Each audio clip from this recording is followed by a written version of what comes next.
Hi friends, ಶುಭೋದಯ ಎಲ್ರಿಗೂ. ಇವತ್ತು ಎಂದಿನಂತೆ ನಾನು ವಾಕ್ ಮುಗಿಸ್ಕೊಂಡು ಸೀದಾ ಹೊಳೆನರಸೀಪುರ ಹೋಗಿದ್ದೆ. ಕಾರಣ ಬಂದು ನನ್ನ ತೋಟಕ್ಕೆ ಸ್ವಲ್ಪ ಪೈಪ್ಲೈನ್ ಮಾಡಿಸ್ಬೇಕಾಗಿತ್ತು.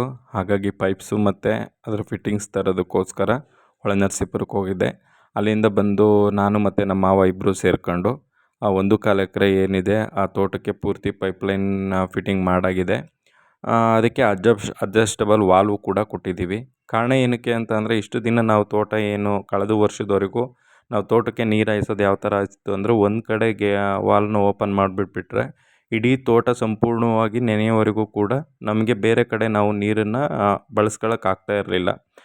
ಜೊತೆಗೆ ಏನಾಗ್ತಿತ್ತು ಅಂದರೆ, ಕೆಲವೊಂದು ಸಾರಿ ನೀರು ಡೌನ್ ಆದಾಗ ನಮಗೆ ಕೆಲವೊಂದು ಬೆಳೆಗಳಿಗೆ ನೀರು ಒದಗದೇ ಆ ಬೆಳೆಗಳು ಕೂಡ ಹಾಳಾಗಿರೋಕ್ಕೆ ಉದಾಹರಣೆಗಳಿದೆ.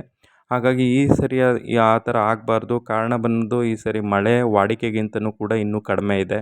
ಹಾಗಾಗಿ ಈ ಸರಿ ಆ ತೊಂದರೆ ಆಗಬಾರ್ದು ಅನ್ನೋ ಉದ್ದೇಶದಿಂದ ಪೈಪ್ಲೈನ್ ಮಾಡಬೇಕು ಅನ್ನೋ ನಿರ್ಧಾರಕ್ಕೆ ಬಂದಿದ್ದೀನಿ. ಆಮೇಲೆ ನಾನು ಪೈಪ್ಲೈನ್ ಮಾಡಿರೋದು ಬಂದ್ಬಿಟ್ಟು ಮೈಕ್ರೋಜೆಟ್ ವ್ಯವಸ್ಥೆ ಮಾಡಿರೋದು. ಇದು ಮೈಕ್ರೋಜೆಟ್ ವ್ಯವಸ್ಥೆ ಬಂದು ಟೋಟಲ್ ನನಗೆ 34 ಲೆಂತು 1 ಇಂಚ್ ಪೈಪ್ ತೊಗೊಂಡಿದೆ. ಜೊತೆಗೆ ಒಂದು 60 ಮೈಕ್ರೋಜೆಟ್ಟನ್ನ ಹಾಕಿದ್ದೀನಿ. ಇದು ಹಾಕಿರೋ ಉದ್ದೇಶ ಬಂದ್ಬಿಟ್ಟು, ನನಗೆ ಲೆಂತ್ ನೋಡಿದಾಗ ಅದಕ್ಕೆ ವಾಲ್ವ್ ಅಡ್ಜಸ್ಟಿಂಗು ಕೂಡ ಮಾಡಿದ್ದೀನಿ. ಈಗ 3 ಲೆಂತ್ ಹಾಕಿದ್ದೀನಿ. ನನ್ನದು ಟೋಟಲ್ 11 ಲೈನ್ ಬರುತ್ತೆ. ಮೇಲಿಂದ ಕೆಳಗಿನವರೆಗೂ 11 ಲೈನ್ ಬರುತ್ತೆ. ಈ 11 ಲೈನ್ಗೂ ಕೂಡ ನಾನು 3 ಲೈನ್ ಮಾಡಿರೋದ್ರಿಂದ ಅಲ್ಲಿ ಫಸ್ಟೇ ಏನು ಮಾಡಿದ್ದೀನಿ ಅಂತ ಅಂದರೆ, ವಾಲ್ವ್ ಸೆಟ್ಟಿಂಗ್ ಮಾಡ್ಕೊಂಡಿದ್ದೀನಿ. ಇದರಿಂದ ಏನಾಗುತ್ತೆ ಅಂದರೆ, ಈಗ ಸದ್ಯಕ್ಕೆ 3 ಲೈನು ಕೂಡ ಏನಾಗ್ತಿದೆ, ನೀರು ಪ್ರೆಷರಾಗಿ ಬರ್ತಾಯಿದೆ.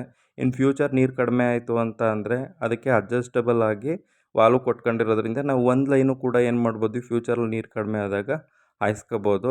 ಹಾಗಾಗಿ ಈಗ ಇಷ್ಟನ್ನು ಕೂಡ ಇವತ್ತು ಕೆಲಸಗಳನ್ನ ಕಂಪ್ಲೀಟ್ ಮಾಡಿಕೊಂಡು ಟ್ರಯಲು ಕೂಡ ನೋಡಿದೋ, ಎಲ್ಲೂ ಕೂಡ ಲೀಕೇಜ್ ಆಗಲಿ ಆ ಥರದ್ದೇನು ಪ್ರಾಬ್ಲಮ್ ಆಗಿಲ್ಲ. ಇಷ್ಟನ್ನು ಮಾಡೋಕ್ಕೆ ನನಗೆ ಖರ್ಚು ಬಂದಿರೋದು 18,500 ಆಗಿದೆ.